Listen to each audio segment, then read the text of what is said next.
Hi folks, welcome to the channel. It's been a little while since we dropped a video on the channel for very good reasons. As you can see here in front of me is a beautiful engine that we're about to install in the 80 series.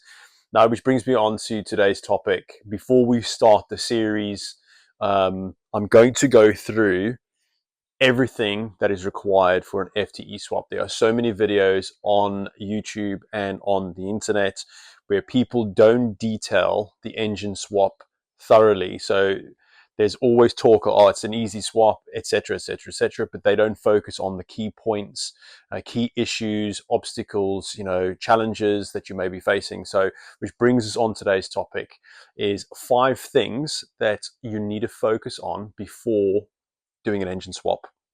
So number 1 is selecting your motor. In this case, we selected the FTE for very good reason. It's got good history. It is an amazing motor. It's got so much potential for power. Just out of the bat, straight out of the gate, actually, from the factory, it's a awesomely refined motor. Now, when I say select your engine, have a look where your engine has come from and where it's gone. So when I say where it's come from is what were the predecessors and what were the successors of this motor. So the predecessors for this motor was the 1HD FT, and before that was the 1HDT. Now you can, if you know the line of motors, you'll know very, very well that they are incredibly reliable, and they just went on forever. They were stupidly tough. I mean, the 1HDT that I had in mine Cruiser had a broken piston or cracked piston for a good amount of years. We're talking, I would say, 3-4 years. It ran with that damaged piston. The fuel pump was shot. The injectors were tired. That engine still worked. And this is where the FTE was born, is through success from engineering and everything involved in that particular engine. So 1HDT FTE was the selection we made for that very good reason, and we are going for a full power build here. So this is why we selected this motor. Number 2, which is also a very important point and a note, is when you select your motor, it could be the FTE, it could be a 1UZ, it could be anything like that. Will it fit in your engine bay? If you've got a sort of a modern engine or modern vehicle with a much smaller bay, you're going to have a lot more challenges and obstacles that you'll be facing. Are your engine mounts in the right location? Does the firewall need a manipulation? That kind of thing. So kind of look at that, do as much research as you can. So you'll pretty know at the end of the series, you'll know that the FTE fits in the 80 series, and it's a proven fact that they do fit, and it's a pretty straightforward swap physically. Number 3. So point number 2, 3, and 4 very, very closely related. So point number 3 is, are there any further modifications required? When I say that is, do your engine mounts need to be moved? Do you need to manipulate the firewall? Do you need to change your exhaust system? Do your fuel lines need to be altered and made bigger? Those kind of things that you need to look at. So we all focus on the main body of the engine and just getting that straight in, but we forget about the working components such as fuel lines. With a performance engine that we're going for, we're going to have to upgrade the fuel lines. There is a debate on whether you should go bigger, but with an engine that requires a lot more fuel, this is higher pressure lines, you definitely want to go down that route. Ease the work on the pump. It will make things a lot easier for that little pump to keep up with the amount of work. And then any other modifications required. So with my particular turbo that's going on here, it's a different sort of flange going out the back, and we are going to be changing the exhaust. So all those things you've got to think about. And then number 4, which is incredibly important, and this is what we'll be going through for the past couple of days, is wiring. Now, wiring, believe it or not, these diesel motors don't require a lot of wiring, but with the newer engines like the FTE, because they're electronically based, they do have electronic spill valves, they have ECUs, you're going to have all those kind of things to think about. They've got a different alternator.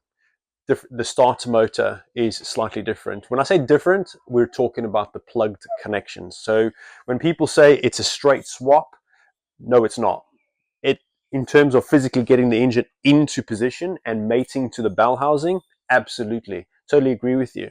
But we're looking at piping, we're looking at wiring. Those things are very, very important to look out for.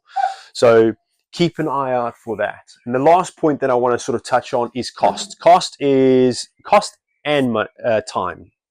So cost, a project like this can cost a lot of money. So the good thing you can do is what we did with this particular project is we sourced a donor vehicle that had the FTE that was still running, great condition, great service history. You want to look at all that. We sourced that.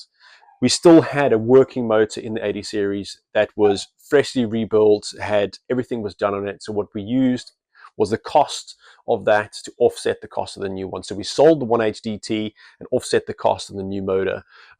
Along with the body of the donor vehicle, that was another cost we clawed back.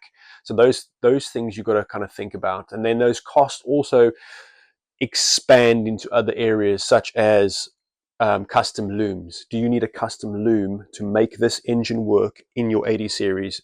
How are you going to make the FTE communicate with the body loom of the 80 series? So those things you've got to think about. So there are guys out there who are absolute wizards with creating engine looms that will marry up with your body loom, which we employed for this particular project. A chap called Mick from Alien Engineering, he sorted us out. He did an absolute amazing job with the loom, so that's on its way. He tested the ECU, did all that stuff, but we'll touch base on that a bit later. And then there's other costs such as modifications, any tools required. Do you need to renew some of the wiring? There are so many little hidden little things, so you keep an eye on those things. So before you run into a project like this, try and, if you can, get a forecast of what you are expecting to spend your money on. Obviously, it's going to be the engine, it's going to be the time, and all those kind of things. So there are very important things with this particular engine build. And you're probably asking, why are we going through this? The FTE is something that I've always wanted in my 80 series. I wanted something more refined. I wanted something that had a little bit much higher ceiling for performance. The 1HDT can only go that far. Even though it was mechanical, it's very easy to work on. The same thing with the FTE. It's very simple. The only other caveat to that is the ECU, some of the pumps, etc., like that, but you can learn to adjust and learn the motor that way. But the mechanical point of view, it's pretty much the same. So look forward to the following episodes where we tackle the wiring. We've got some major issues with the wiring, and we'll show you that in the next episode. We almost lost the entire vehicle because of it. And then we've got loads of performance parts making their way over to us from Australia. We're talking some big performance parts. This motor is going to be doing some big numbers. So very excited. But for now, we want to get the fundamentals correct in doing this engine swap.